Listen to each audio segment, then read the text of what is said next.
without wasting more time, let's get started. So I'm your facilitator for this 3-day training. My name is Mapalo Lukashi, and we are doing e-marketing, specifically marketing this evening. So let's get to move on. So like I love to do, let me welcome you all. Welcome. Are you ready to generate traffic online at your work or business? Are you ready to generate traffic online at your work or business? Tonight we're talking about marketing.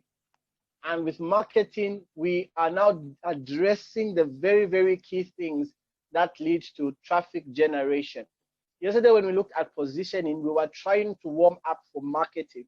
Remember, this course is greatly hinging around e-marketing. We've been able to supplement it with a sales component and the positioning component. But we want to address this marketing element because for the most part, marketing offers the greatest returns in terms of traffic. And at the particular moment, we have a crowded market online. And one of the values we are looking to be able to add to you, your business, or if you're a professional where you're working, is to give you the ability to position yourself more competitively online.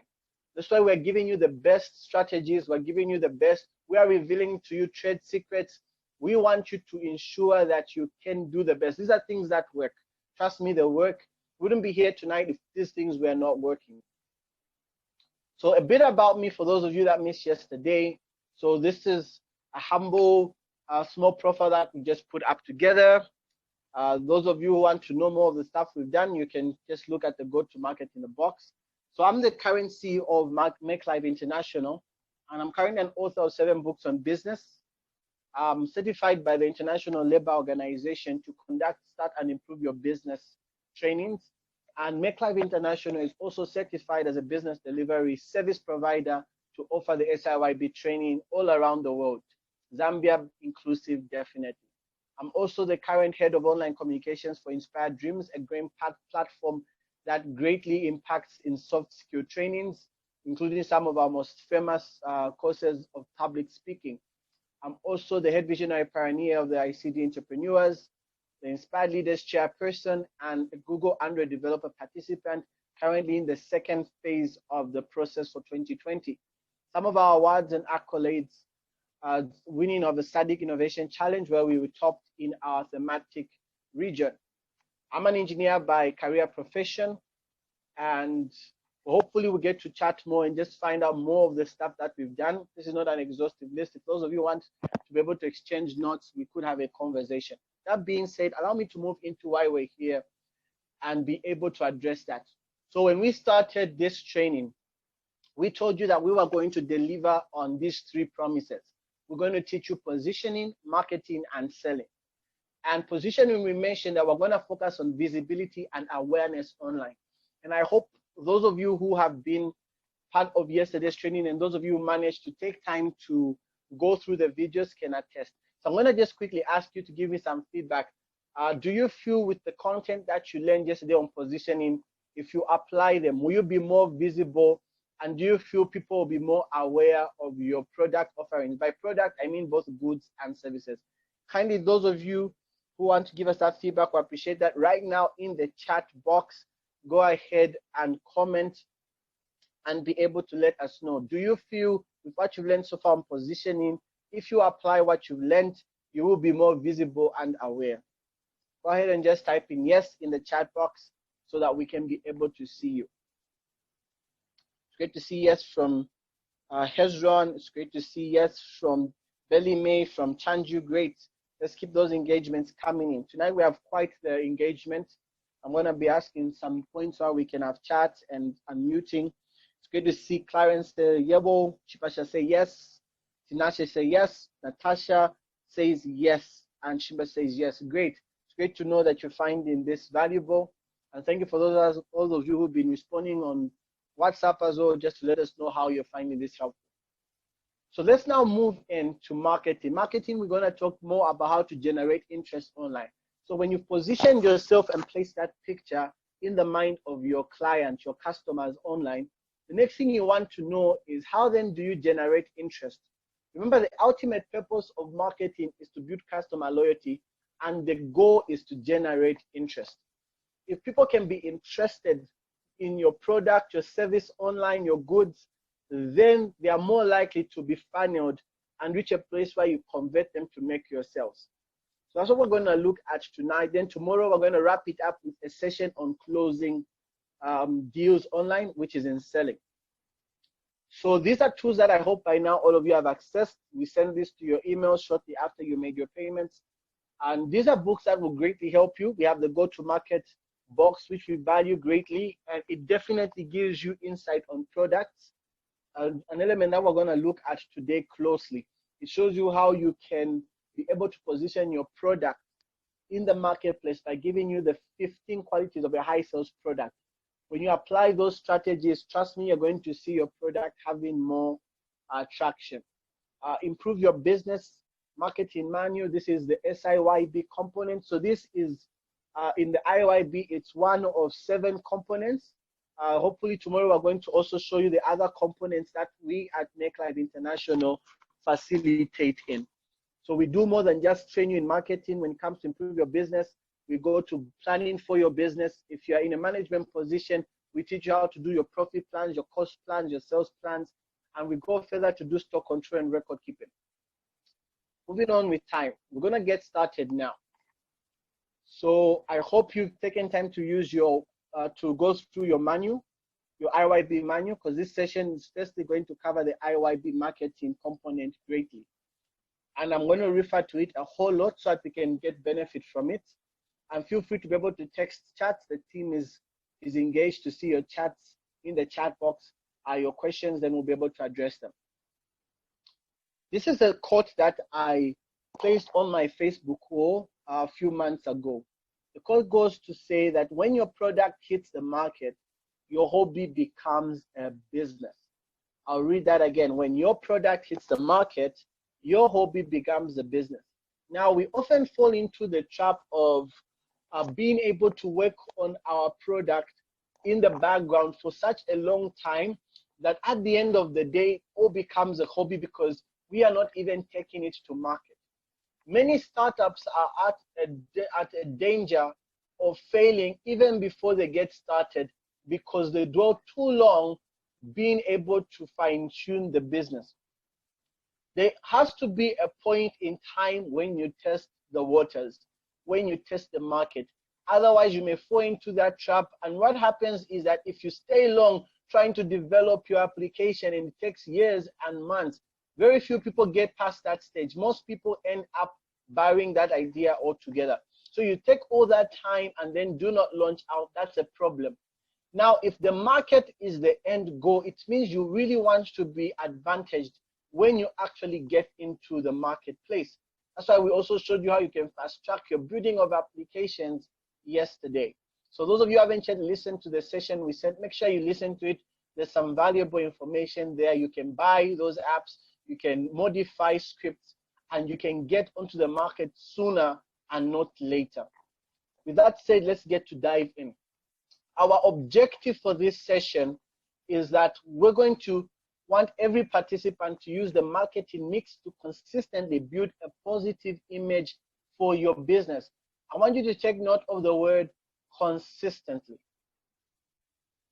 So what this means is that whether you're running an auto mechanics company, whether you're in the service industry, you are running a barber shop, you're running a salon, you're being able to deliver clothes to people, whatever industry it is, whether you're an agriculture person, you want to learn how to use the marketing mix. Having contacted these trainings by ILO when I began to train under them and went through the time and months of being able to build my capacities, I realized that marketing was more than we add to it. You see, marketing is not just putting your product out there. It's got a whole lot of phases. And mostly when you go to business school or you go to the universities, they will only teach you the 4 P's of marketing. And they never go all the way to extend to 7 P's. And it's our goal in this training, not tonight. Tonight we're going to cover the first 3, and tomorrow we will finalize with the next 4. to make 7 P's of marketing that make up the marketing mix. Trust me, these 7 pieces fall together to make you stronger as a person in business, or as a professional. You'll be more valuable in those particular meetings that you have with the board, that you have with the executive management. You will be able to give more valuable feedback when you're able to understand all the components that go into making marketing work. So a quick reminder again, we built positioning yesterday, which is building a positive image for your business. And you need the marketing mix to complement that. So to move on, we asked the question yesterday, what is marketing? And we got valuable feedback yesterday. We got a feedback from Tinashe and from Loretta, who are able to share with us their particular experiences and what they know marketing as. And this is how the International Labour Organization training in IYB defines marketing. So marketing is to identify customers' needs and to satisfy them better than your competitors in order to make a profit. I hope that's clear. So it's you being able to identify your customers. And yesterday we did a great work in building the positioning. We talked about breaking down into market segments. We were able to show you how to pick your target market. And tonight we are addressing the 7 P's. I'm going to only do the first 3, and tomorrow we finalize with the next 4. And these are key. They're very important in building your full marketing campaigns online. Whether it's online, it's physical, these rules apply. And in the second segment, we're going to teach you more strategies for doing this online. So let's move on. Now, what is the marketing mix? You may want to know this. So like I've said, the marketing mix includes the 7 P's to help you respond to the needs of your customers in a way that will set your business apart from the others. That is what the marketing mix is. So you've got these 7 P's that will help you respond to the needs of your customers in a way that you set you apart from others. Remember, you're in a competitive space. And whether you love to agree to this or not, the fact remains the same. We are in business and we need to be able to consistently improve ourselves. Otherwise, we will become outdated and we will be phased off. I normally love telling people examples that there were certain giants that we knew back then, and today we don't hear about them. There's certain shops that we used to buy back then, but you find shops like Romeo, they're still around, but they've got a faint particular impact in Zambia. We used to see how Mahewu was super strong. Right now, it still exists, but it's reduced its impact. It could be because they didn't do some of these things right. And we have brands that have only grown since they started. Talk of the giants in the dealership type of business, the Tradekins that we all know. They started from Boom being their strongest brand, and now today they've got all sorts of diversifications of their products. They've gotten into products for washing machines and whatnot. So this is a consistent marketing mix. One of the giants in a worldwide scale is Coca-Cola, who has maintained its position in the world for decades now. And they have maintained that no matter what soft drink comes up, it's still not Coca-Cola.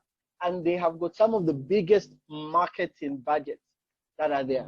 So you have to know the marketing mix. If you're going to stay vigilant, you're going to stay valuable, you need to do this. And you have to consistently, remember how we've defined this, consistently do this. And that's why I want to give you a round of applause. Where you are, you can just give yourself a tap on the back and tell yourself, I made a right decision to get involved with this training. Because we believe that you are going to have this value. So let's move on. These are the 7 P's. Some of you may recognize all of them. Some of you may recognize some of them. So the first one is product. And what product looks into are those goods or services that your customers or clients will eventually buy from you. And like I said, if you don't take your product to the market, it remains a hobby. So you have to have something that you are able to take out there, whether it's intangible as a service or it's a tangible product. you must have something for this course to be valuable for you. If you're at ideation, you're going to be able to apply this once you're able to build that product and be able to go into the market and start test running it. Then we're going to talk about price. Price is very key today. It's very important because you cannot disregard it. If you set your price too high, customers may be willing to buy, but they will not buy because it's too high for them. They do not have the capacity to pay for it. If you set it too low, you won't be making profit and your business dies. Then place. Okay, when you talk about place, this is where your customers can reach you to get your product.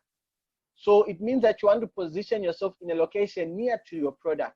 When we were doing this, we were able to look at our environment within Lusaka for the most part, and we started from there and we scaled outward. So there's a place where you should be accessible, your product should be accessible, your service should be accessible. The fourth P is promotion. Now promotion, this is where the advertisement comes in. When you talk about marketing, many people mix advertisement with marketing. Promotion, for the most part, this is where you're able to go and advertise your product. This is where you're able to use creative methods to be able to get your product before people that are potential customers or clients. Then we talk about people. We're going to talk about the people who are involved in your product process. These are people that are stakeholders. These are people that help you to be able to better sell your product to your clients or your customers. Process. The process of how people access your product, what takes place, and the process that you have to put up for you to deliver value at the end of the day. Physical evidence, these are the tangible evidences that people can get to see and know that your product exists. Sometimes it could be the testimonials and other forms of tangible elements that come together. We're going to look into the last four more into detail tomorrow. So let's get started. So tonight we zero in into product, price, and place. So I want you to be able, is there someone who can give us an idea? What is, in your case, what product are you currently selling? This might be a chance for you to advertise to us. So I'm going to just ask anyone who's a volunteer to lift up their hands and mention if you've got 1, 2, at least I can ask you to do 3. So John says stationery, Simba says cake. Thank you so much. Those of you giving feedback. So we've got people doing cakes. Let's see how many people have a product at the moment. Don't have to feel shy if you're not selling one at the moment. Hopefully after this you learn. If you want to speak it out, I can always unmute you. Okay, so far Chishimba and Jones have shared with us. I'm hoping the rest of the team can be able to share with us as well. So laptop spares, that's from Hezron. Okay, Immaculate, I'm about to unmute you. I've sent a request, you can be able to speak.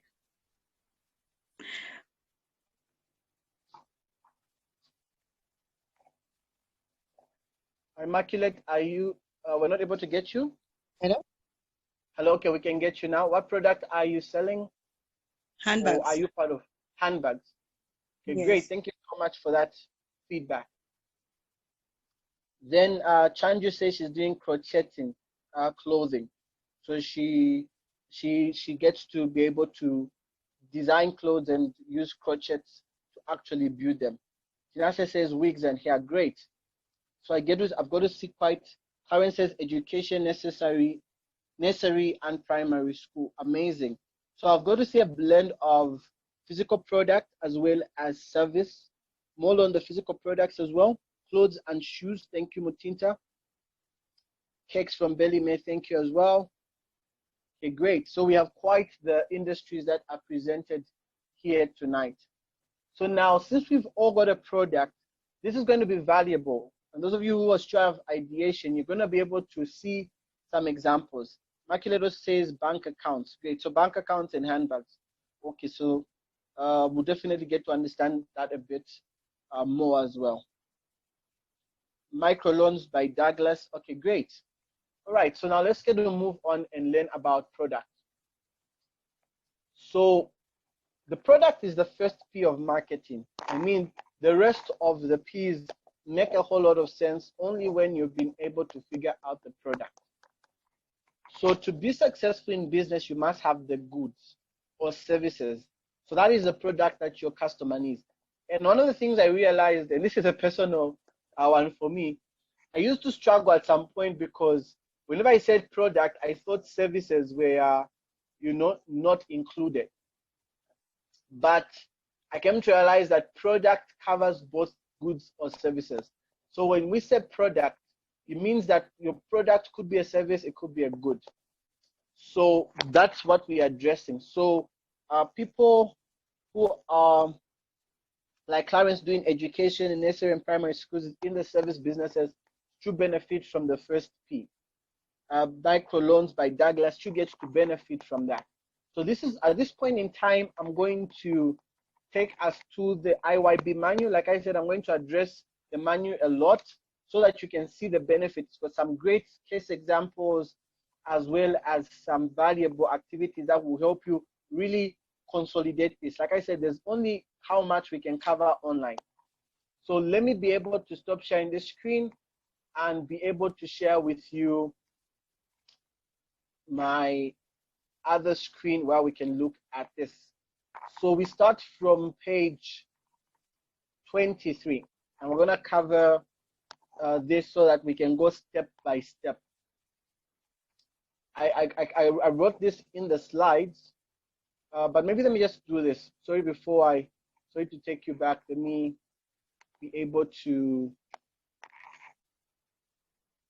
show you just this. Just a minute. Then we go back to, then we can go back to the slides. I want to just reshare the slides. Right, so these are the 3 steps we're going to take. Okay. I'm gonna take these 3 steps. Okay,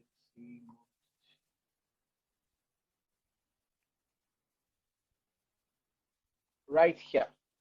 So for us to understand the way product fits into marketing, when we go to the manual, we're going to address these 3 things. The first one is offer what customers really need. So we're going to talk about how products, for you to be able to get to your positioning to such a place that it's more clear out there, you first need to offer what customers really need. We're going to look into aspects of the basic needs and the specific needs of your customer. Basic needs are things that they want, that they will need naturally. Specific needs is when you go further, like we talked about yesterday, meeting the unmet needs. Then we're going to look at looking for new ideas. This is how you can be able to look for new ideas for your product. So this helps you in a situation where if you don't just diversify your product offerings, you could actually look for new ideas that you can be able to put out in the market. And we're going to look into a number of aspects within new ideas, such as being able to improve the product itself, all the way to adding a service. Then we're going to lastly look at make sure your product is in line with your position. Don't forget that your position is that image that your customers have about your product. And you shouldn't lose that position, because then you lose the trust of your customers, clients, or users. So now, let's now go to the manual and start looking at it from here. So the first thing, like I said, is offer what customers really need. I'm going to need your engagement as we cover this. I'm going to zoom in a bit so that you can all visibly see where I am, and I'll be highlighting. I want us to follow this tomorrow. Make sure you go through this, the steps in more detail. I'll have to be a bit faster, but I'm still going to be clear. So offer what customers really need. So now, customers will buy the good or service to satisfy the basic needs and their specific needs. As you can read, you see meeting their basic needs is only the first step. It's only the first step in business. Meeting their specific and unmet needs will make your business more competitive and sustainable. So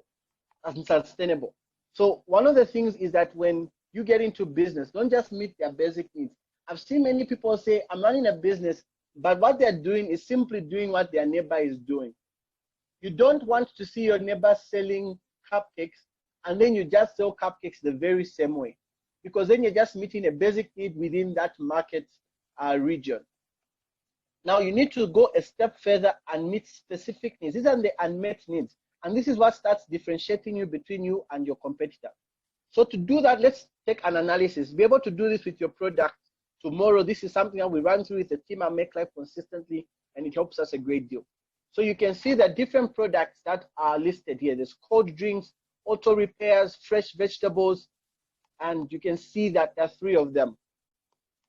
So when you see you list your product, the basic need is just to satisfy a need to feel cool in hot weather. That's a basic need. I mean, when we are thirsty, we want to be able to satisfy that need to quench our thirst. But now look at how a specific need is different. Your cold drinks are made from local herbs which satisfy a need of living healthier. Okay? They satisfy a need of living healthier by consuming only natural ingredients. Some people asking that I zoom in a bit more, so let me just do that. I hope it's more clear. So we are right here. Thank you for the feedback. We appreciate that. So your cold drinks are made from local herbs which satisfy a need of living healthier. So you see what this person has done? They're not just meeting the need for a cool drink in the hot weather. They're going further to add on to their positioning. They want to be known as providers of healthy drinks. And so they now meet that unmet need that people have who would prefer buying a drink that's healthy. Some of you today don't even take soft drinks. You don't get Coca-Cola. Even if you found that's the only drink in the shop, you probably just buy a bottle of water because you want to drink healthy. So you're going to go for fruit juices. And some of you will even go for drinks with ginger and moringa. We all have our preferences. And just that particular separation may be all the difference for you to be able to be put on the same shelf with Coca-Cola and make your market work for you. Auto repair example right here. So now look at this in an auto repair situation. You satisfy the need for transport. That's a basic need. All right. If people's clutch plates are damaged, you need to go and replace that. Pay probably 800, 1, 2, whatever amount, you know, and you want to satisfy the need for transport. But your specific need is this. Your auto repair service fixes vehicles quickly and does the work at the customer's homes or offices. Now look at that. You are on demand. Someone can just go maybe on an app, click, and you'll be there. You'll be able to service them at work. So if someone has a problem with their tire, became deflated, you can go there and you can pump for them. You found a way to have a portable system. You can do all that and replace that. People want those specific needs. And when you separate yourself, you're going to be in the auto repair business, but you're going to be different in your approach. When you're doing crochets, you have to go extra mile. Know what the specific need you're meeting. So perhaps you may be meeting the need for tailor-made clothing. There are people who just don't like to wear what other people are wearing, and you push that up front. You position yourself as the tailor-made person, design, the crochet person who does that. If you're doing cakes, go extra than just being able to meet a cake for an occasion. Be able to add the extra service that people want.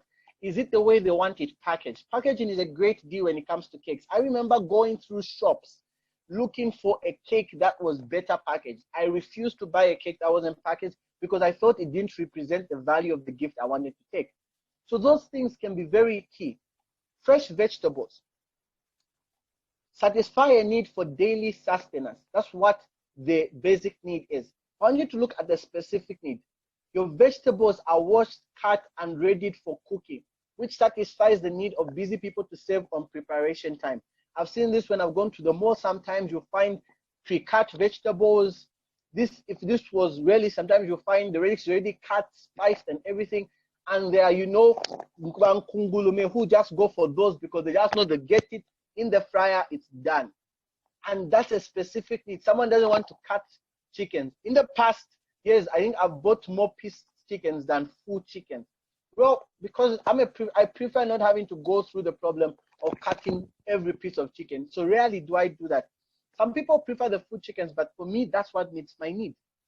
So now with that idea, I want you to stop now and be able to quickly see how you can analyze, how you can apply this for your business product. So those of you in doing the education of businesses, like the nursery, you have to now ask yourself, how can you be different and meet the specific needs of your customers, those unmet needs that your competitors are not even meeting? That's something you should ask yourself. So those are key elements for your product. Let's quickly move on, take time to go through this. I want us to look at an example, and I'm going to zoom this in. So now, here's an example of how Tembo, the owner of Sunshine Bakery, diversified her business to meet the basic and specific needs of her customer.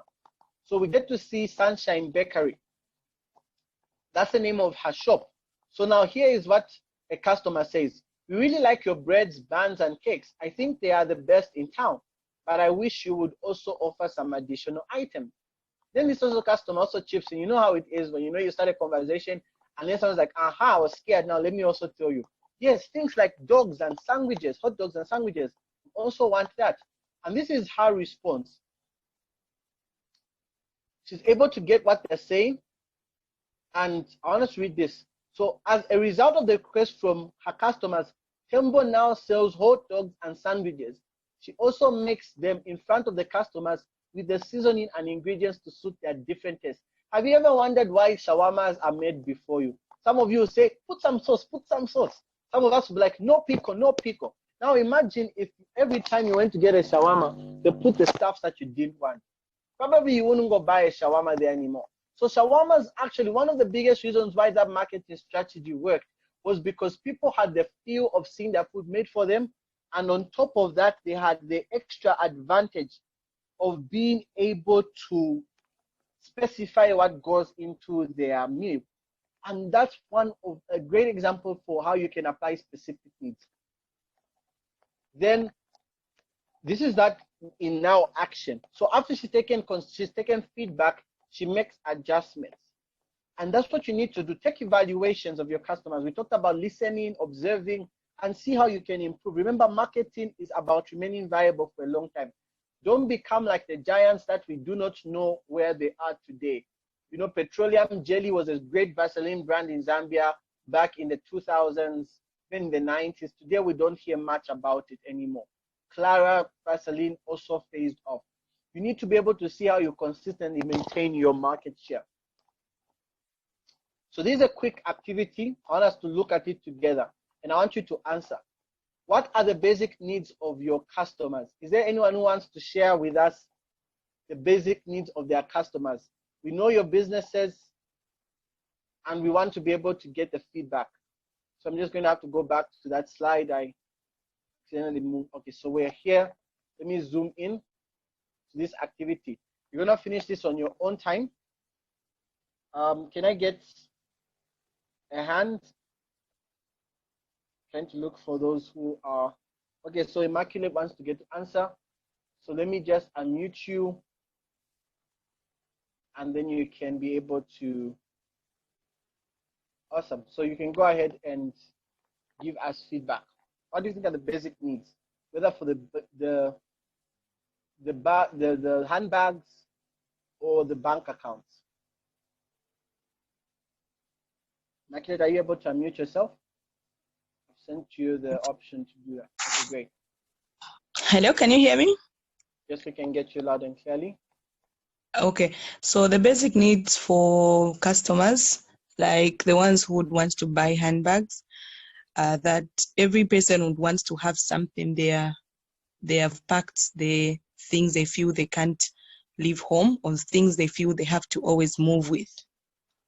Yeah, and then for bank accounts, people want to have somewhere where they are putting their money so that they won't be spending it anyhow. Yeah. Great. Thank you so much for that bank account. So those particular feedback. So for the bank account, they want a place to be able to keep their money. And also, like you guys, we put a basic need for people. Also the fact that hoarding is a crime. If you have a certain amount of money, you have to put it in the bank and not keep it at home. So it's a basic need that over time human beings have begun to utilize. And you've also talked about the handbags, being able to put something somewhere. You don't want to always carry your phones and whatnot with you out there. So now, having identified the basic needs, now you can ask yourself, what are the basic needs that your product has not fulfilled? Okay, Because now here you're trying to see how you can now be able to diversify your product offerings. Then you can ask yourself, what is special about your product that customers appreciate? So if you're doing handbags, is it that they appreciate that you're doing designer handbags? Or you're doing a set, or maybe it's the size of their handbags. What really can they appreciate? Then how should you improve your products to satisfy your customers better? So Jones has also been able to place the chat box. For stationery, I would say pens, plain papers, and photocopying. Great. Those are basic needs for stationery. And I think one of the things that you could then go further, the basic need for stationery, like you put it, pens and paper, is that we want a place to record, okay? And for the most part, you find that we are all accustomed to writing things down, even though eventually we may transfer them to, you know, a digital space like PowerPoint, Microsoft Word. You still want to be able to take a note down. But then how do you go further to make your offering more specific to the needs? This is where now you find their signature pens, where people can buy a pen specifically for signing because the ink is better used for that. You're going to find people actually have got pens that basically it's a service. They are so beautiful. You even know this pen is not for writing every day. It's supposed to be a gift. So now as you're meeting specific needs, instead of you just going with the basic need of being able to write, you want that pen to go further by offering an extra feeling to the person receiving it as a prestigious gift. So you could always do that. Sometimes you can go further and brand a company's logos. I've done that business before. I was able to print, I did stationery some time back. One of the many number of businesses I had to try when I was starting, including the tire business and whatnot. And I really made impact because people love that personalized feel that I gave their brands. I was able to go into them and say, I can theme it for your themes, your calendars, and get that done. So thank you for the feedbacks that we have got. Because of time, allow me to move on. The second thing we said we're going to look at under product was look for new ideas. So we've just from looking at how you can be able to listen and not just do that, you've gone the extra distance to be able to see how you can be able to meet your clients' needs. So you know their basic needs and their specific needs. That's the first step. Now you want to be able to look for new ideas. We're still on product. So this is something about product. So I'm going to just quickly read this. Not only can you diversify your business and include new product, but you can experiment with your current product. And I can end at that. And then I'll just explain this for you. You can go read this in your own time. What this means is that instead of you diversifying your business, like you see how she had to be able to now bring in hot dogs, she had to bring in, you know, a system where she did it before her members. She also had the opportunity to be able to experiment with the current product. Sometimes what you need to do is experiment. You see, boom, over time have changed the perfume, they've changed the ingredients. Sometimes you're going to see some things that look like herbs on them, and it keeps on improving. So they're consistently trying new ideas at TradeSkins. Recently, they got into this Papa's business where they're competing with brands like Doritos. So you need to think about that. 3 things I want to share about this is you need to improve the product itself. That's the first thing. So sometimes you need to ask yourself, should I change the color? Should I change the size or the design or comfort? There's an example of a chair here. We want to do this. And these are ways you can think about doing that. So for those of you who are doing, like, for example, handbags, you could be asking yourself, should I change the color of the handbags? Which colors are people buying more? Should I change the size? Even that's for the shirts you're doing as a crochet bread. For those of you in the service business, you can be asking yourself, should I be able to change the style of how I carry out my educational services, instead of me being able to offer them on an offline mode, like people have to come to you? Can I find a way to set up another system that people can be reached at and helped even via a digital platform? So you want to be able to start looking at how you can improve what you already have. If you're doing with loans, perhaps you can be thinking about the process, your customer journey. How can I amplify it or beautify it so that I'm better than my competitor who's also offering microloans at the side. Then the other thing you do for new ideas, you can improve the packaging. I've talked about this and stressed over it quite a lot. So there's an example here of people that offer sticky rice. So here there's the styrofoam. This one here is the styrofoam where the mouse is. Let me do that. And here you can see banana leaves. Now, in many cases, customers choose a good because of its distinctive packaging. So sometimes the package can be both distinctive and less costly. In this example, we have a perfect example of it because banana leaves are less costlier than the styrofoam. But when this was taken out, people began to think banana leaves were more healthier and they preferred to go with the banana leaves to the styrofoam. The same product was being sold. It was less costly to use banana leaves, but it appealed to customers more. So always ask yourself, how can I repackage myself better? Perhaps maybe it's the way you're packaging your educational services. Think about how you do your flyers, your ads. It's very important how you package it. Think about how you put your courses together. Think about that. How have you packaged yourself out there? You're doing a loan. How can you put yourself on more influencer pages to repackage it as a viable business? Another thing you can do is you can improve the service that goes with the good or item. So we've looked at two things already. Now this is the third thing.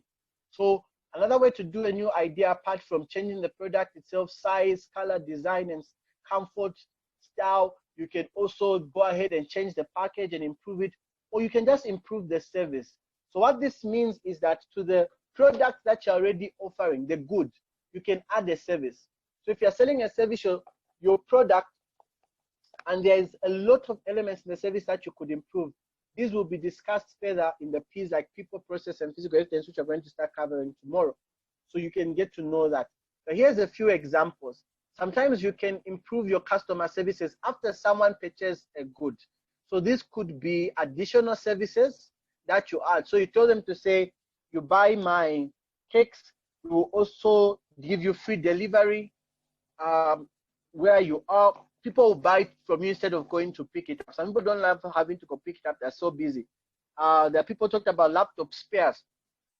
So you can give them a guarantee to say, our laptop spares, we trust in them. If you get from us, you can have a guarantee for 6 months. Just that difference can help you. Sometimes that's the best approach. Sometimes it's also you need to know your product's life range, and people will trust you more. So what's the additional service that you're adding to your product? Is it maybe you offer maintenance for a certain period of time? With that said, kindly go take this activity between now and tomorrow's session, be able to run through this so you can think about your product and answer the following. How could you improve size, color, style, taste? You're doing food, do you need to improve the taste? Will you package it or improve it? And that's how you go about it. I talked about 3 things we'll cover. So we've looked at being able to meet your customer specific needs when it comes to your product, looking for new ideas, and the last thing in product is make sure your product is in line with your position. Remember, your position is that image that your customers have in their mind about your product. So you want to make sure you don't go far from that. To cover this, let's quickly look at this quick activity. So Green Choice is a vegetable supplier. The company buys vegetables from farmers and either sells to supermarkets or delivers directly to homes. So now Green Choice positions itself as a supplier of organic and fresh vegetables for healthy life. You see what it says here? Positions themselves. So this is what they are known for. They are known for organic and fresh vegetables for life. So now they guarantee their customers, they've added an extra service, that their vegetables are organic. So they only buy their vegetables from farms where they can control the planting and harvesting process. So they're only working with few farms because they can be able to monitor and control that particular process. So now as a result, let me zoom in a bit more. I think some of you may not be seeing. Okay, let me just get to do that. Right, so now we're right here. So as a result, they sell only dozens of types of vegetables. So now customers like the Green Choice concept, but some of them are concerned whether the products are really organic. So this is what they decide to do. They decide to now go to ask that a prestigious government organization will certify their vegetables as organic. So they want to get certified so that people will be able to trust the credibility of their product. And then what they go ahead to do then is that, however, they have not yet decided whether they should sell another line of products from other farms. While these products are not certified, they would satisfy those customers who want more variety. So there's a situation here. There's customers who want more variety from Green Choice, and then there are those who love Green Choice because they are positioned as organic food producers. And I want someone to answer this question. In your opinion, should Green Choice sell the products that are not certified? And as you answer, explain why you think they should or should not sell the additional vegetables. So I'm looking at the list. Those of you, anyone who wants to go and take a shot at this, do you think Green Choice should sell the products that are not certified? And explain your thinking around this. I'm looking at the charts as well as looking at the hands being raised. Simply yes or no will also suffice because of time. Simple yes or no. Do you think they should sell the products that are not certified? Anybody here? Give us. So Hezron says no, they shouldn't. Thank you so much, Hezron, for that. And that is the correct answer. They shouldn't. Thanks again, Douglas. Again, thanks again, Shishimba. Because they have a positioning. Remember what the positioning is that they are positioned themselves as a supplier of organic and fresh vegetables. So if they do that, the customers will start losing trust in them and their entire business model may crumble. So that's on product. I'm going to quickly stop sharing this and we'll come look at price. So let me just quickly go to our slides here. Alright, the second segment is shorter today. So even if we run through a bit more, we'll be able to cover that. So the second thing we're looking at now is price. So now price is the second P of marketing. So setting prices can be difficult, but it is very important. Many people have asked me in my journey as a consultant, which I've been doing now for quite some time, and by the grace of God, been able to work with a number of companies. I'm now losing count.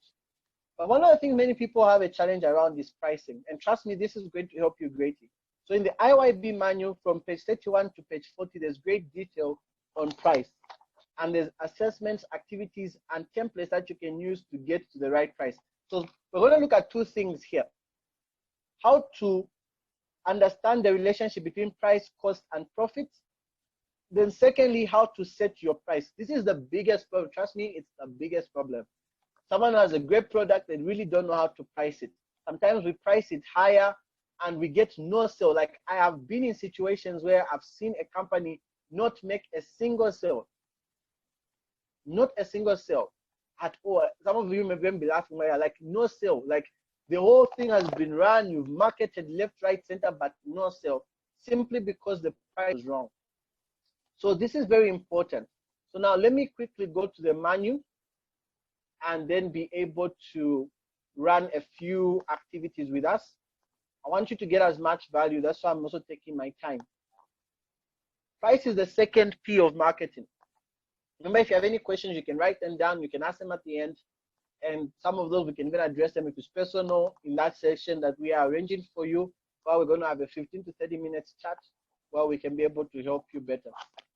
So let me move on quickly. So now, this is what you need to know. When you price your product, you need to know how the cost, price, and profit work together. This is a simple calculation. Costs plus profit equal to what? Price. This is a markup. So $7 for cost, $3 profit, you're selling at $10. Or it could be price minus cost gives you your profit. Now, I want you to understand these two things. Your total profit is going to depend on how much profit you make on each item of your product or how many items are sold. So there are two ways here. It's either you sell a lot of products at a smaller profit in a day, or you sell fewer products at a higher profit in a day. Sometimes it may be better for you to sell fewer products, but have a bigger profit per product. or sometimes it's better you have just a sufficiently amount of profit, but then you sell more product. But at the end of the day, you should be able to see which one gives you the biggest profit. Look at this example from Tasty Bread. When I put a high price on these cakes, I make a big profit on which cake. But at that price, I only sell 1 or 2 cakes a day. So meaning that they are not profitable to the way they're designed. If they continue with this model, they'll soon go out of business. But then when I put a low price on these cakes, I make a small profit on each cake, but at that price, I sell many cakes a day. So you can see there's $14.50 and there's $9.50. So in her case, it's better she sells the cake at a slightly lower price so that in a day, the overall profit she makes is greater. Excuse me. And instead of her selling only 1 or 2 cakes a day, and she only makes a smaller amount of money. So when you go through that assessment, you're going to see this calculation: number of products sold times profit per product equals the total profit. So here, if she sells only 1 cake and makes $5, it's a big profit, but the whole day she's only made $5 in profit. Or she can rather sell 5 cakes and only $2 and made $10 in profit. So when it comes to pricing, always be able to look at that as well. Understand your profits. So there's an activity you need to take on your own time. And now that really covers our first particular part. So remember, the first thing we've looked at when it comes to pricing is the relationship. Now quickly on how you set your price.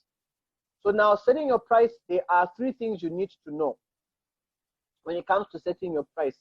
The first thing you want to know is know how much customers are willing to pay. Number 1. So now this back again to Sunshine Bakery. So this man asks, do you sell hamburgers? And she replies, no, I don't. But next week, I plan to sell hamburgers for around $3.50. Now, I want you to understand what willingness here is. So now this is what the customer responds. $350 or $3.50 is too much for a hamburger. I will not pay more than $3.25. So this customer is already giving feedback that they are not willing to pay more than 3.25 cents. So now she has to be able to understand that as the willingness of customers. So whether you're in a product like education, microloans, know how much interest people are willing to be able to pay. Otherwise, you may be getting such a high interest and losing out on customers because they're not willing. And trust me, if someone is not willing, no matter how you sell to them, if they are not truly willing, it's going to be hard. Unless you apply some stuff that we may share with you soon enough. So now, most customers say that, just a minute, sorry. So get this feedback. So most customers say that they were willing to pay a maximum of $3.25 for a hamburger. And however, a few regular customers say that they might pay $3.50. So only a few are willing to pay $3.50. And that's only if the hamburger is exceptional. So now she doesn't have to stop here. She can just look at the willingness and say, okay, now I know my price. The second thing she needs to do is she needs to know the competitors charge. So round 2, to set your price, go find out how much are people selling a similar or same product selling it for. If you're doing loans, find out. In education, find out. Know your customers. When we do SWOT analysis, we often look at our competitors in any market. So now here's something to note. If your prices are lower than those of your competitors, you will attract more customers. That's the rule of thumb. And if your prices are higher than those of your competitors, your customers may not buy your product. And this is why it's valuable for you to ensure that you know what your competitors are charging. Otherwise, people will run away from you and they'll go pay where it's cheaper. Now, I want you to take note of these 2 important notes. It says that there may be specific reasons to charge higher or lower prices than the others. And this is why. You may want to charge a lower price if, for example, your product is new and people do not yet know about it. Whenever you're launching a new product, sometimes it's better for you to sell it at the lower price. So instead of you selling it at $3.50, which you want to sell it at, you can go sell it for $3.25 because it's new. You want to attract more people to your product. But when it builds a strong brand, you start charging. There's this app I liked, which, excuse me, is called AnyBooks. Initially, when they started, it was free to read books online, and you could read as many books as you wanted. But as the app grew in strength, there's now a subscription fee you need to pay. Sometimes you may charge a lower price when you want to attract new customers. So for new customers, you can always try to sell at a lower price point. But don't forget to make your profit at any given point in time.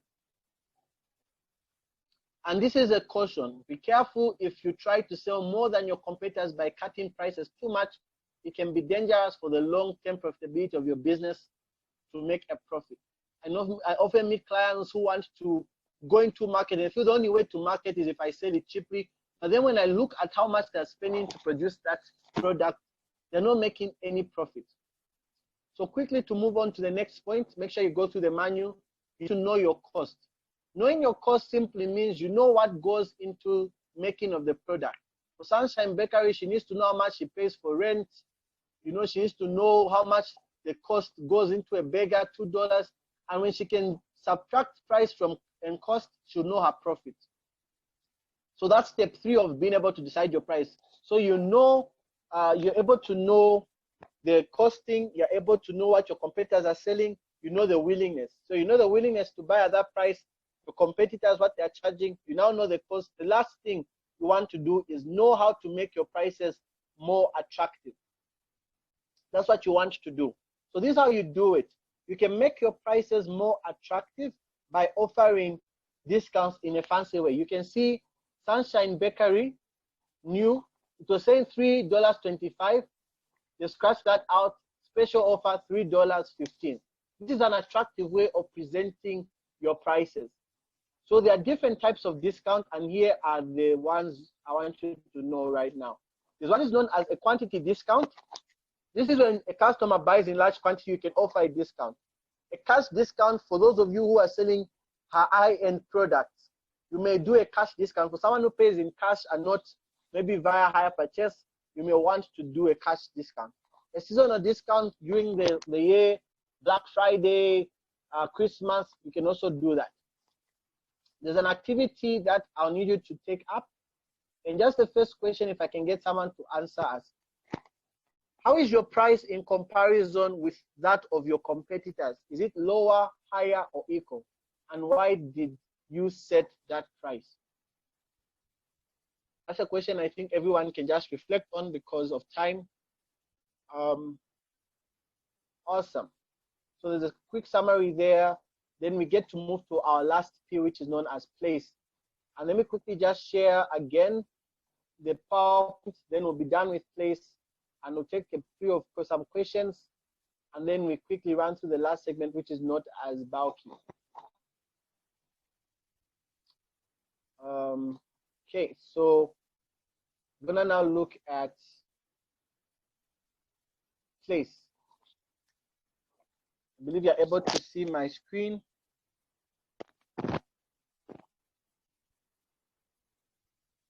Okay, so thank you. Someone says it's, let me just get to read that. Chanju says, so John says it's low because we supply from where it supplies from, it's cheaper. Thank you for that. Chanju says mine is higher because I do custom made clothing. I just don't make and then sell. Great. So it's good that you've added context to why you have that price point different from your customer. So Chanju's scenario, she's going to meet an unmet need, a specific need that may be dear to certain customers. So not all of them, but certain customers. And if you've done your positioning right, you've been able to pick your market segment and you make sure that it's profitable enough for you. Then you see where you supply from is cheaper. Great. So meaning that your profit margins are obviously better. You're able to sell at a lower price point and still be able to make money. So probably you're working with a market segment that for the most part doesn't want to spend on high-end products for the most part, and they want to just get something that works. So that's also great for the type of positioning. Remember, always stay in your positioning. Let's now make progress on place. Now, the third P in marketing is called place. You figured out product, you figured out price. You want to now figure out the place, okay? So now the place also refers to the way that you get your product to your customers. This is code distribution, or it also refers to the location of your business. So where you're located is important. It's very important where you are located. If you are going to be able to do anything to deal with farmers, you probably want to position yourself somewhere close to where the farmers have their farms. So your placement is important. There are businesses with great products, beautiful prices, but guess what? They're placed in a region where there's no one who can buy from them. And when we're talking about online sales and online marketing, you want to make sure that you're boosting your ads to the market that is appealing, that your product appeals to. When we do targeted ads, we normally have to optimize and we precisely follow which targets we want to attract. Sometimes we do boosted ads in the United States when we want to offer something valuable to them. Sometimes we target our ads to people in South Africa. We were doing that just the other week. Sometimes we target our ads to focus on different markets, Nigeria, because we know what people in Nigeria want. So don't think as if all the particular people that you want to offer your product to will buy from you. So you really need to know which product, which region, or where the people that you want to offer your product to are found the most, and you target that. And the thing about Facebook when you're doing a targeted ad is that I can be running an ad from Zambia, but if I've not placed you within the region of which I'm targeting, you won't even see that ad. You won't even know that it happened. And that is why sometimes I ask myself to say, there's needs to travel different places and just see what happens on Facebook in different regions. You know, because you may find that there are certain beautiful products that have never been advertised to you because people feel that the African market can't afford them. But maybe it might make the difference that you want. With that said, we're going to look at quickly two things about place, which is your location and distribution. And because of time, I'm going to ask that you go read through this too, but let me just give you a base. If you wanted to set up a grocery store, where likely are you going to be able to position yourself?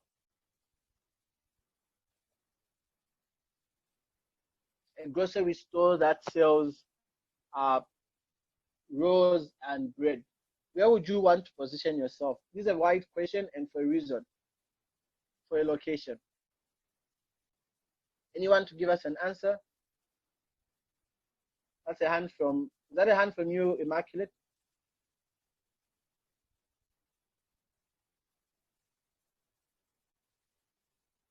No, it's not. Oh, okay, all right. Okay, so this one is answering because of time. You probably want to position it close to residential. Yes, thank you, Hezron. Near local residences. Yes, that's why you'd want to position it. Why? Because your place is important. Near boarding houses. Great. People who buy. So this is from Ivy. I suspect you've stayed around boarding houses for the most part and you know that people, someone says where there are no competitors. Okay, that's a great way to want to run away from the competition. Grocery store at the marketplace. So the marketplace, probably because you've got traffic, and that gets into a bit of distribution as well. Okay, great. Thank you for those great feedback. Awesome. So we have an idea on this on location. I also want you to take time to read more on distribution. You're going to see how there's direct distribution, online distribution. So distribution is pretty much how you get your product to your customer. So in a case where your facilities are not accessible to you by your customers or your clients, you might want to use distribution. And mostly with this course, we want to focus on online distribution, and that's what we're going to start looking into the next session. So please feel free to go through the other portion. I can't go through it because of time. I want to get some questions and quickly run you through strategies. And then I'll be able to give feedback on your questions. I'll be able to give feedback to questions. And also thank you for Billy says in your target market area. Great, that's very key as well. You want to make sure that you're positioned where your target market is in abundance. With that said, so that's your assessment. Make sure you go through the placement. And then I want to cover the next session. So the next session is our strategies, and you won't really have a handout for that one, but you can go through the IYP. And in our session, anything that you won't get clearly, when we do those sessions, one-on-one consultancy course, you will be able to ask questions, and I'll definitely be able to answer. The team will definitely be able to come on board to ensure that we help you with that. Are there any questions at this point? I asked you to promise me initially to say that you'll be engaging. So kindly ask a question or two, then we'll quickly surmise with our last portion. Sorry that we're running this 2 hours long. We wanted to get this done for you earlier, but in our future programs, you will have opportunity to also just work around a 1 hour session, and you'll get pre-recordings as well provided to you. Okay, great. So another person would actually want to find out what the difference between marketing and advertising is. And Shimba says, clear for now, thank you. So marketing, like we've been able to look at the definition, this is where you are positioning yourself in such a way that you are distinguished from your competitors and you want to make a profit at the end of the day. So it involves all the 7 P's. From your product, your marketing doesn't start when you advertise. Advertising, that's a small component in promotion, which we're going to deal with tomorrow. Advertising, this is where you like broadcast and make sure that people see your product. It's more of, if I can key it into one word, this is trying to become more visible by being placed on more platforms where your target market visits. So that's really the difference. Marketing is the whole process. I hope that helps out. Great. So I'm not getting any questions. I hope that means I have communicated clearly, or maybe you are reserving some for in-person chat. So can I quickly get confirmation that I can move on to the next quick slides and show you online strategies that you can work with? Can I get feedback on that in the group? So great. Tinashe says you are very clear, as well as Chanju says the same. Thank you so much. Okay, great. Very clear from Ivan. Thank you. Douglas says you can move on. Thank you. We can move forward. Thank you, Chishimba. Okay, great. So we've got great feedback already. So now let me move on to our next slide. I'm be ready to learn on your strategies online. So now, great, marketing strategies. So like we're doing this every day, we do the first part IYB, the second part strategies. So now let's get to look at some strategies you can use for marketing. Yesterday we looked at positioning, looked at application optimization, application ranking, websites, landing pages. We looked at quite a lot and showed you platforms like Flipper where you can literally buy digital infrastructure and it works greatly. Okay, so those of you with problems with network, we will share the recording with you. Thank you so much for that feedback. So let me get started now. We are going to look at these 4 things very soon. The first thing is deciding funnels. The second thing is picking suitable platforms. The third thing is winning sales copy, and the last ones are autoresponders. Now, why we've picked these 4 elements is because when you've been able to build your marketing piece and understood your product, your pricing, your placements, you've gone ahead to understand your promotion and all the things we're going to cover from physical evidence to people and processes in the next days. When you go to the online market, it's the strategies that differentiate you. It's the strategies that make you uniquely positioned. It's the strategies that actually get you the returns. And I want to quickly talk a bit about people in Zambia today. Did you know that currently not so many Zambians are managing to cash in online? Or better still, even get traffic to their product. There are many people's products that are seated right now ever since the COVID-19. And what I'm about to share with you are strategies of how you go about solving that problem. So whether you're a professional, you can solve the problem for you. Tomorrow we're going to do into sales, where I'm going to show you now how you cash in. But now let me tell you where everything really begins online. When you have your position right, you've been able to optimize your platforms. Now you want to make sure you start driving traffic to them, and you want to use paid options. Let's move on. So we first want to understand the first thing, which is deciding a funnel. So we want to understand what a funnel is. For some of you, maybe this might be your first time listening to a funnel. So the funnel, in the words that I would like to address it as, is, let me put it this way, the entire process in which your potential customer says many yeses.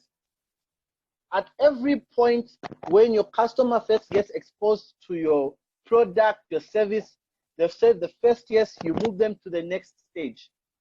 So now, let me just go back to the next slide. You see, it's shaped in a way like the funnels, you know, for putting cooking oil in. If you wanted to funnel it right into the bottle of oil, or if you've done any chemistry before in your past, you would have seen how we use different instruments like pipettes and also the burettes that also have a funnel system, and also just had funnels out there. So now the thing is that when you are starting, the customers that you are being able to advertise to, when you talk about promotion, you understand this even more better. The customers that being able to advertise to, whether it's on Facebook, on YouTube, on LinkedIn, on WhatsApp, the first encounter they have with you or your product, your service, up to the point where they are going to be converted to actually want to make a buy of your product or service. That's the funnel. And good marketers don't go and advertise anything without first thinking the whole funnel through. You see, everything we do at Make Live is intentional. From the ads we put up, to the call to actions we set, the headlines we set, all the way through to the process after you make your first yes. You signed up for a webinar and then we contacted you. Everything is a funneled process. When we were building it, we thought through the entire process. You contact us first through this platform, this is the next place. And we didn't just use Facebook. Some of you came through Facebook, some of you came through WhatsApp, and I'm sharing with you these strategies now. And I hope you find them valuable as they've been for us. So that's what your funnel is. It's that entire process. So what you need to do is make your customer say the first yes. Sign up for a webinar. Be able to register for something, or be able to just meet with you. So it's that process. So initially, they start coming in slowly by slowly until they're funneled into the place where they buy from you. So whether you're doing auto repairs, your first point may just be to offer free consultation on how they can improve their car's functionality. Once they say yes, when you look at that, you assess it, you tell them, oh, okay, by the way, this may work better if you only change the engine oil frequently and if I gave you my discounted product. And another way we can define a funnel, more specifically a sales funnel, is that it's a step-by-step process that allows you to bring your potential customer one step closer to your offer and buying decisions through a series of marketing. So it's a step-by-step process. So by each step, you bring them closer. That potential customer, remember they're a potential customer, they're a prospect, and not yet confirmed. So every step through your marketing must be ordered. It's just like a guy. Imagine if a guy met a lady and told her to, the very day he meets her, he tells her, I want to marry you. That girl is going to be very shocked. And she will say, why would you ask me such a question? I don't know you, probably even don't know your name. Why go all the way there? And the problem is that today we want to put up a big digit on Facebook and say 700 kwacha. And that's so. You're calling the customer sometimes to buy immediately. And that's why most of those ads don't work. Let me tell you that. Most of those don't work. It really depends the type of industry you are in. Sometimes people want to be able to get to know you a bit more. So step by step, you keep on bringing them closer. So since we understand the funnel, allow me to be able to even cruise through just a bit in the next few things. So this is what we look at when we are doing our funnels at Make Live, and this is what we also help our customers be able to do to optimize their marketing online. So we look at these two things, the funnel stages, and we're going to look at that, and the types of funnels. So we review which type of funnels are available, and based on the product that we are selling, which could be a service or a good, we're able to identify which funnel we'll go through. And that's what we are going to look at tonight. Is anyone excited to get to learn this? Go ahead and give us a buzz again in the chat box. And if you're excited to begin to learn these strategies, go ahead and say something like yippee, woo, or just say thumbs up. I can see Yebo going on. Yes, thank you so much. Go ahead and just do that. I appreciate those feedbacks. Let me move on quickly. So funnel stages. These are the funnel stages that are available.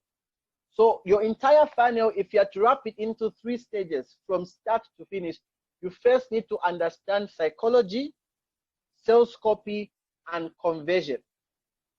Psychology, sales copy, and conversion. With psychology, and I'm going to go in the next slide, I'm going to look at this in detail and what I really mean. Before your customer even buys or thinks of buying from you, there's a psychology behind buying that will make a customer buy at the end of the day. And if you miss that psychology, you will not be able to sell. We have got, we are a fast lane management solutions provider. And with management, we do consultation. We do consultations.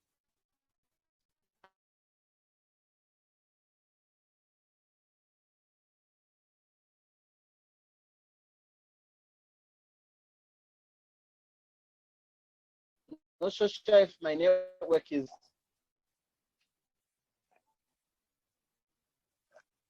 Just a minute, sorry.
Okay, sorry, we are now back. We had a bit of a technical fault here with the network service provider.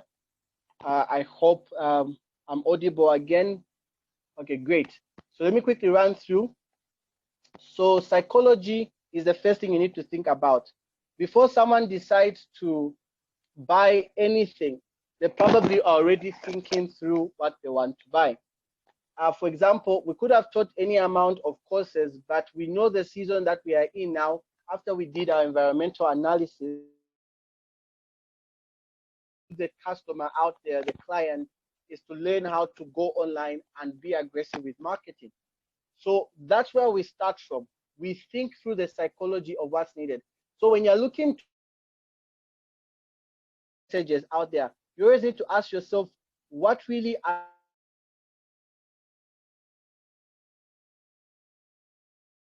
a way that it will make it easier for them to purchase. That's something that you want to be able to do very often.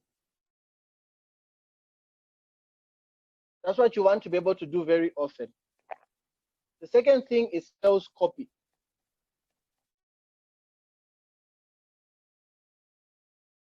Of written word. And I'm going to go through this quickly as well, and I'll be very detailed. You'll get to learn something. With sales copy, you've removed all those psychological barriers. It's easier for you now to sell to your customer. I'm going to show you a 5-step process that we use and works. This is how you should target any sales copy. And hopefully we can even send you some particular examples as we end this session and we have our chats. We can get you started at least with one template that we've used before that you can be able to see how that works. I don't know how many of you would like that. See, we want to give you value. This is a once-off promo we've done this year, and we will make sure we value you for that. Conversion is where you actually now, the customer actually gets to say the first yes. Either they go to your landing page, they call you, they go for that free consultation. So moving on. These are 7 things about psychology that you want to remove for your customer when you talk about psychological barriers. So the first thing is scarcity. When you are messaging online, you need to understand that customers or clients are being offered so many deals. You're not the only one trying to sell to them educational services. You're not the only one trying to sell to them handbags. You are not the only one definitely trying to sell to them cakes. You're not the only one trying to sell to them crochet clothing. Somewhere out there, there's a possibility that some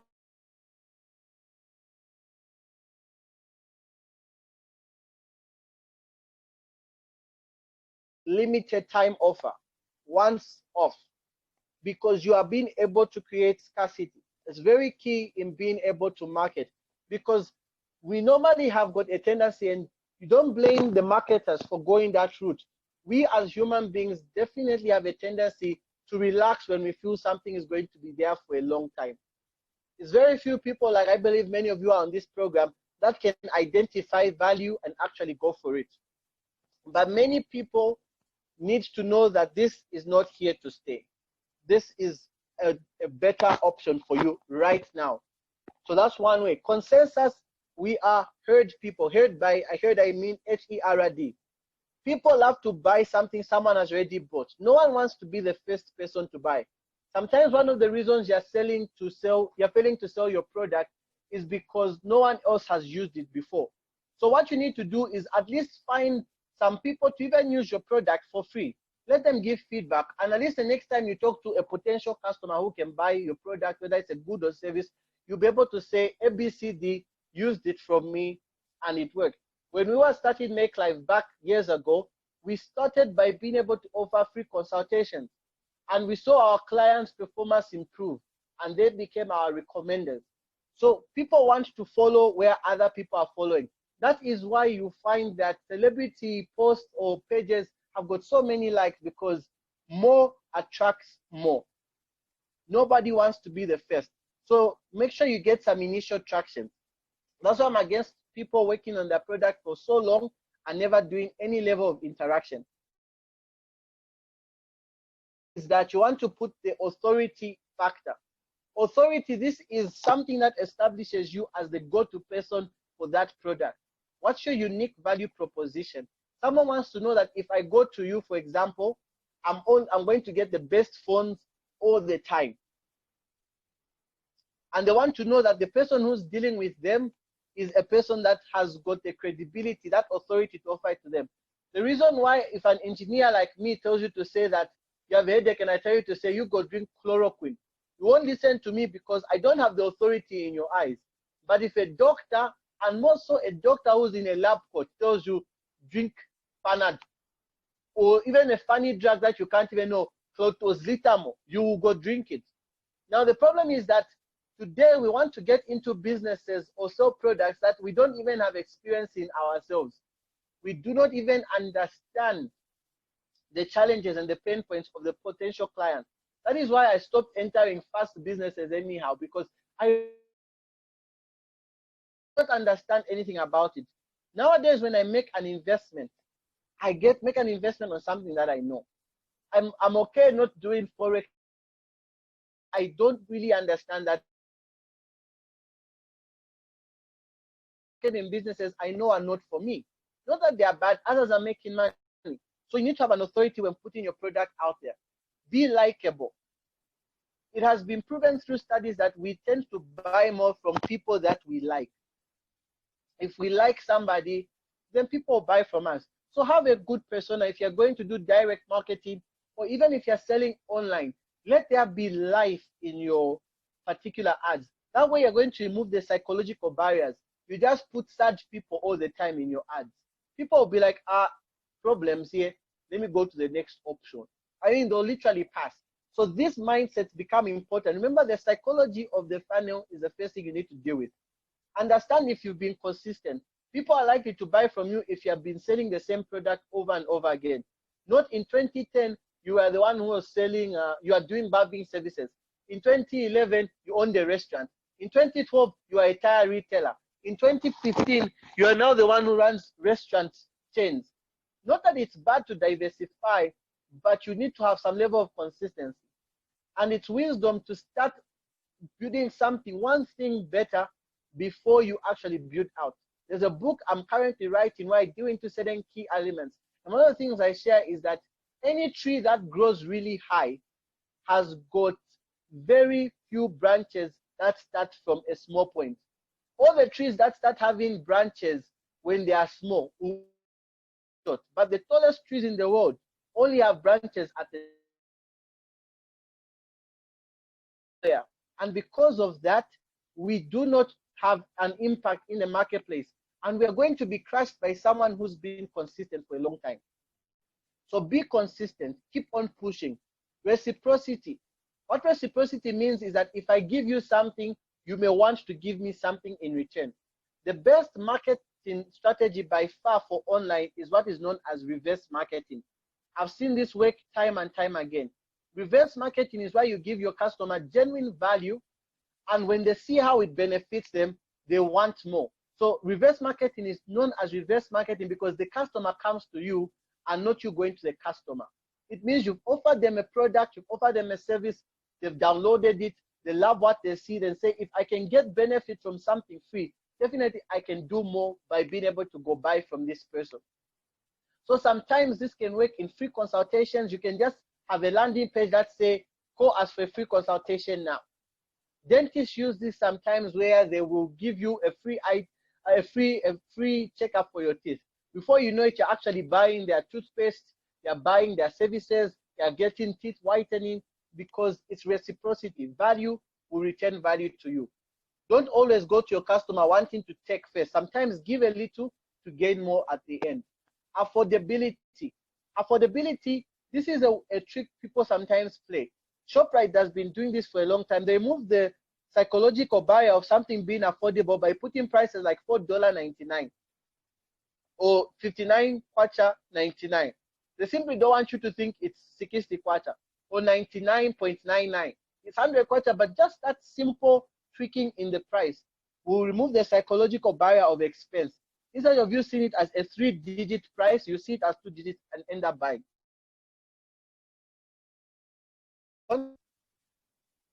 The way now that you can, when you understand the psychology and you found out that when you put out your ad, I'm going to show you sales copy, you know that you're going to either show how many people we've impacted for Consensus, we've impacted 30,000 people, we are certified in this, or we are the people that supply Toyota with auto spares, whatever credibility comes for you, you need to now know what funnel can I use.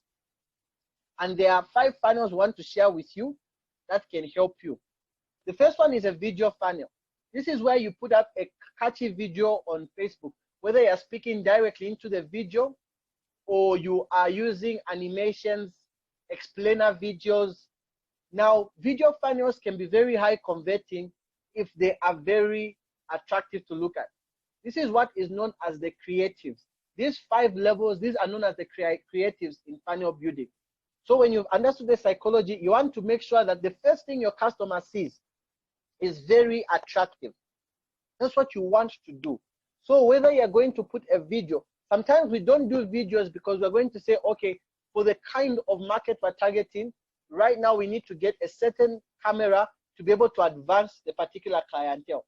So you prefer to go with animation videos or explainer videos. We've done some of that for ML before when we were operating as ML. And blog funnels.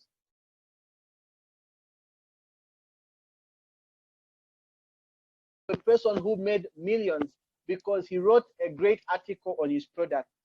And the kind of market he was targeting are people that understand the value of reading. And they read it and they started going to his site and they started buying. Yesterday, I talked about how you can use blogs to pay people to your site, and they started buying. Sometimes it can be a blog that someone writes about you. Maybe a celebrity writes about your product and they say, get this product because ABCD, and people will come to you. Then there's picture funnels. This is the one that you saw with Make Live when we did this program. You're able to see a nice picture saying e-marketing, B2B and B2C training. Probably you stopped because the picture was attractive. It didn't look too much of an ad, but you wanted to now know what it was about. And probably you clicked the next thing and you then read, and probably even went to register, and that's why we're able to get in touch with you. So your creatives are important. This can be known as the hook. The first thing people see, the dashing approach that then now comes into the funnel process. Now, why there's funnel added to them is because the video one is the first thing people see. From there, there will always be a call to action to get them to move to different stages in your funnel. Quiz funnels are great for products. If you're trying to sell a product, sometimes you can do a quiz funnel that tells people their score or their age or this or that. And I've seen this work before. So this is where you ask people to take a free quiz, and when they go into the free quiz, after that you offer them a product that's suitable to their results. A webinar funnel is one that we used as well, even for this particular course, is why you get people in a webinar and you are able to show them the value of what you are sharing to them. Because like I said, people are rarely willing to give a chance to someone they don't like. So now you are new to them. This is a new market. How do they like you if they don't give you a chance? So your product can be great. I believe most of you have found this very, very, very helpful. But if we didn't have to first funnel you to a webinar, you probably wouldn't be here tonight. So webinars are great for when you want to sell a product, and the longer your webinar, it means that you might be selling a higher product. Especially for online, these funnels work the most. Because of time, let's move on. If you have questions, you take note of that, and then we're going to have a chat. So now the other thing is picking suitable platforms. So these are some platforms that exist. In Zambia, for the most part, we have access to these platforms: Facebook, LinkedIn, WhatsApp, email, Instagram, Go Zambia Jobs, Based of Zambia, YouTube. Now, these are opportunities for business people, companies alike, to be able to advertise their products and services. In Zambia, the social media app that most people are on is Facebook and WhatsApp. More so WhatsApp, by the way.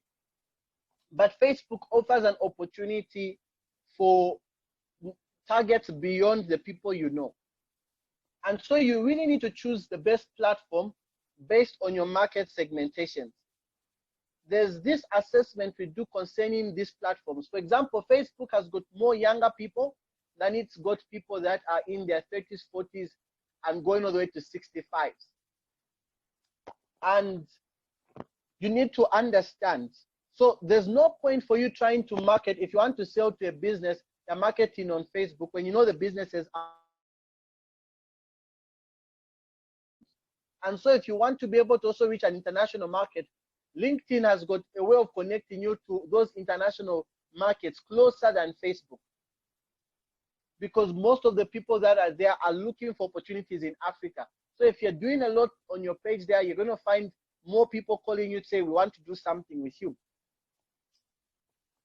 WhatsApp is great as well, especially for if you're working on a product that's premium and you want to target the people within your circles. Favorite. I've been doing email marketing for 2 years consistently.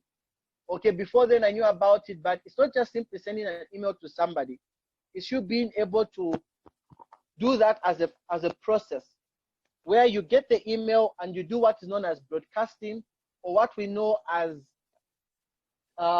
tailored emails, where you send specific emails. Because if you've had an interaction with customers before, you've got an access to be able to consistently work with them. Remember, it's about the yeses, the small yeses. So whatever you're selling, be able to engage your people on emails. Do you know that the 6% of people that own emails often open their emails every single day, at least to check it even once? Some people think emails have phased off, but the statistics prove wrong. The stats show that emails are still one of the platforms that people engage in the most. So if you're not sending emails, then you are missing out on potential sales online. You want to sell to companies, send to their mails, they look at them. We're going to look at B2B a bit on the last day, just a small snippet. I'll probably share with you a video that you can watch as additional material, but that will not promise now, depending on how much we'll cover tomorrow. Lastly is you can look at places like Instagram, Go Zambia Jobs. There's a place to advertise there, depending on the target market you're reaching for. Remember, you choose the platform based on your market segment. The Best of Zambia allows you to be able to pay, I think, about 4,000 for the whole year. And people who are searching for companies to do business with, especially service businesses, can find them on that platform and contact them. YouTube has begun to get some buzz in Zambia. More and more people are becoming YouTubers, and some people are getting some great following. So this is a great time to jump on board. If you love the camera or you're good at creating creative videos without even putting your face, get on board with this, build that as a platform. You'll be amazed how much you can make through people coming to your site and you reviewing products or selling to them. Because of time, let's move to winning sales copy. Some of you were able to see how we wrote our marketing, and some of you loved how it came to you. Now there's a strategy to that. There are steps, and these are 5 steps that we always follow through and you should do. First and foremost, we look at the headline. Your headline must always be catchy, and the goal of the headline is the goal of the headline is simply this: what's in it for the customer? What's their overall benefit? That's what you want to communicate. It's not for you to start talking about how you are the best. We have the best spare parts. We do the best crochets. No, you have to be able to target a pain point for that. Your story. The goal is to create a relationship. You want your customers to relate with you. And this means that when you are putting your copy, you write certain elements that show them to say, for example, if I'm selling spare parts, you can have a headline that goes like,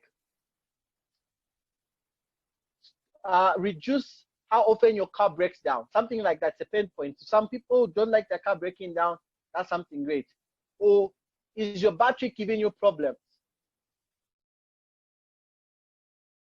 Okay, that could be that. So it's a catchy headline that shows them what they'll get at the end of the day. You're selling crochet braids, you say, the crochet clothing, you say, do you want to look elegant and have no one else look like you? Catchy headline. Story, you can now say, when I was wearing clothes, I used to get fed up of where I feel I'm looking great and I stand out, and I go to my sister's wedding and 3 to 4 people are wearing exactly the top that I'm putting on. I know that can be frustrating. That's your story. You're connecting with them with a pain point. Then the next thing talks about the content. What do they actually get?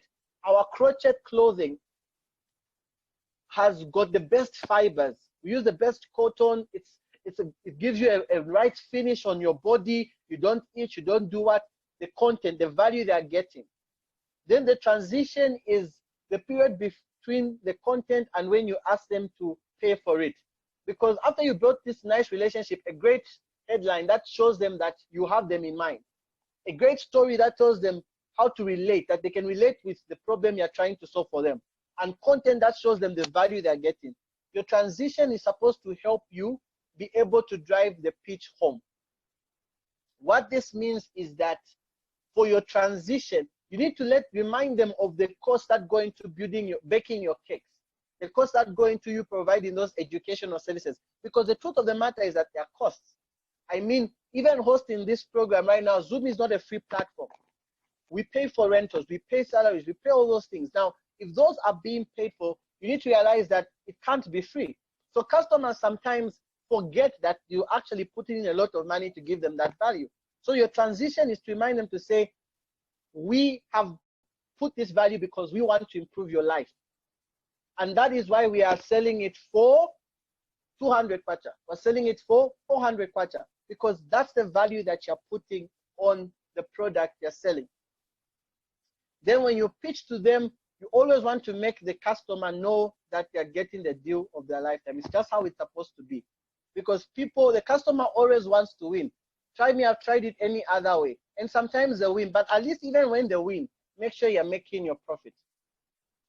It's been a great session. I'm going to wrap this up with autoresponders.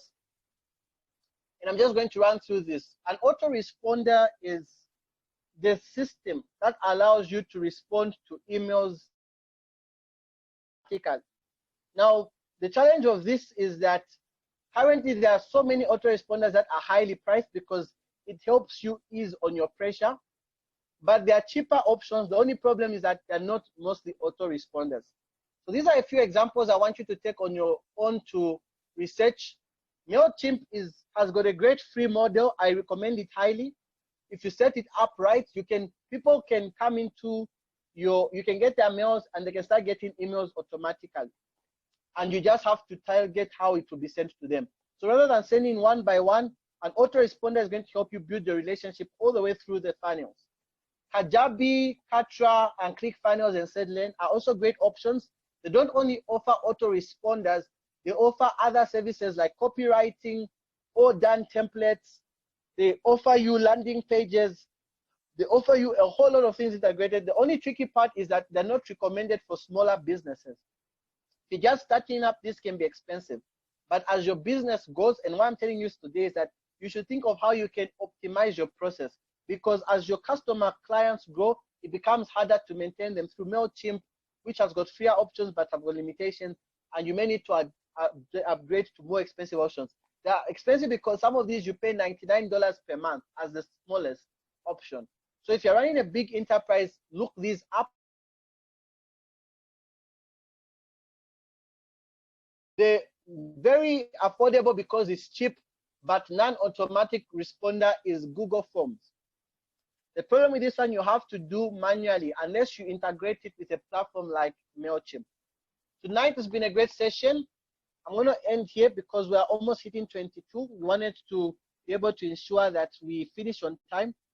I'm going to ask if there are questions, if there are reactions. How did you find this particular training? Do you feel that you're learning? Let me start seeing the inbox bars. We have about 10 minutes before we wrap up. Okay, Hendrix has raised his hand up. So Hendrix is the first one to ask a question. And okay, your hand is down again. All right, so anyone with questions, you can use the chat, you can lift up your hands and I'll unmute you from my end. Contributions, comments.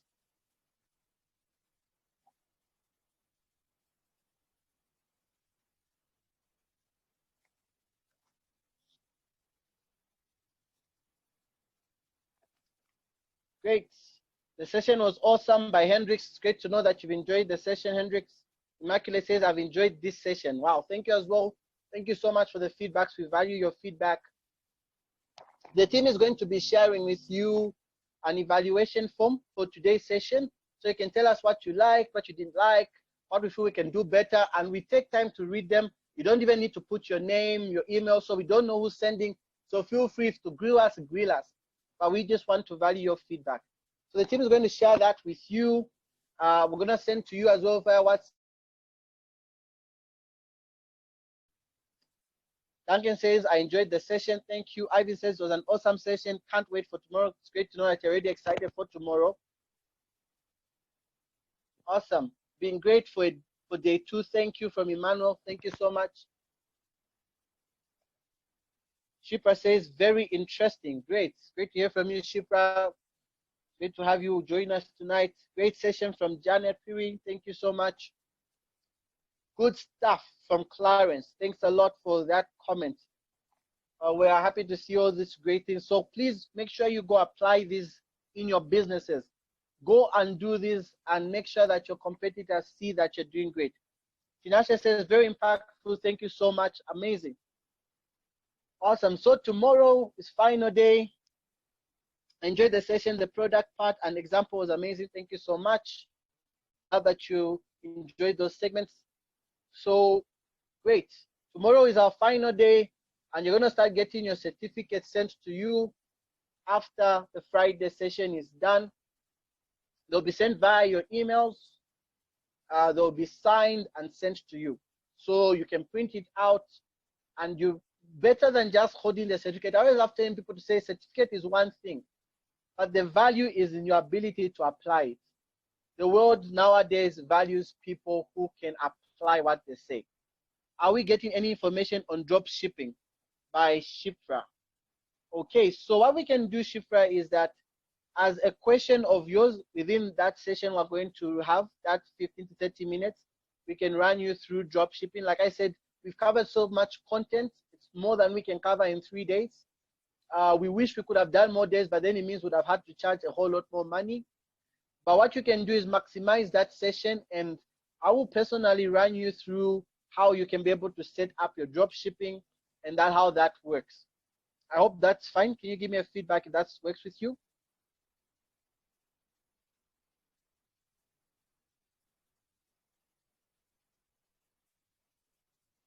Okay, still waiting for. Okay, great. Thank you, Shipra. Hope I'm pronouncing your name right. Awesome. So if there are no more questions, so kindly when you get that evaluation, please do so, and make sure that no matter what you do, you're here tomorrow night so that we can wrap it up and close in on sales. We look at payment gateways, call to actions. We get to show you how you finalize this. You're rightfully positioned. Your marketing is on point all the way through the 7 P's. And now you are able to actually make sales and get money into the bank. So from me and the Make Life team, have a lovely good night. Thank you for joining us and trusting us to be able to be the people that you call to help you through your e-commerce journey. We look forward to a longer relationship with you. Have a good night. And if you have any need for assistance, feel free to get in touch with us through WhatsApp or our contacts. Just know through our contact number, our main contact number. You can call, you can email us, and we'll get back to you.